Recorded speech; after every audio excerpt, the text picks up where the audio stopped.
Inatasan ng LTFRB ang ilang transport groups na magsumite ng formal na petisyon kaugnay ng naunang hirit na 2 pisong provisional fare increase. Samantala, bukod sa hanay ng jeep, kinakalampag na rin ng grupo ng mga taxi ang pamahalaan para sa dagdag na flag down rate. May balitang A to Z si Ace Cruz. Panibagong roadblock para sa hirit na taas pasahe ng sektor ng jeep.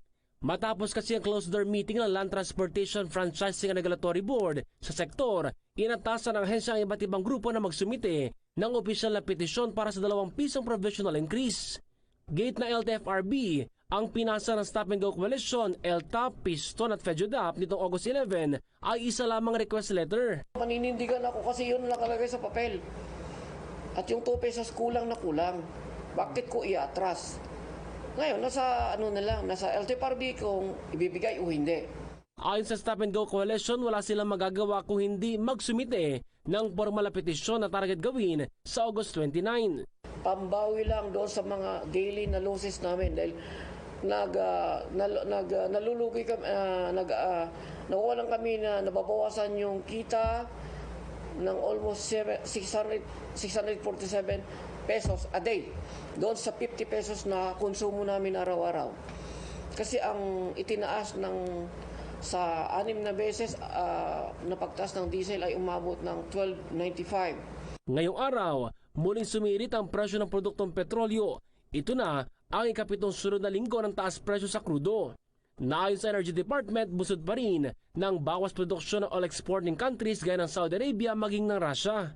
Kaya ang ibang transport groups naman, nagain na rin ngayong araw ng pisong provisional fare increase. 5 pesos po ang original petition. Then may prayer po kami dito na 1 peso for the provisional increase of 1 peso in the National Capital Region. Kung mag-grant yung 1 peso, yung 4 pesos hihiringan po yung schedule for hearing ng board.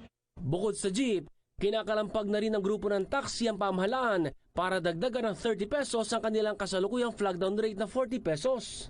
Kung mapapansin ayon sa grupo dahil sa paghina ng biyahe at mataas ang presyo ng petrolyo, kakaunti na lang din nila ang pumapasad ng taxi. Ang driver, pagka hindi kumikita, bakit pa sila maglalabas ng taxi? Hindi sila pa sila kikita. Ang operator naman, on the part of the operator, kung hindi na ilalabas yung taxi nila, hindi rin kumikita yung operator.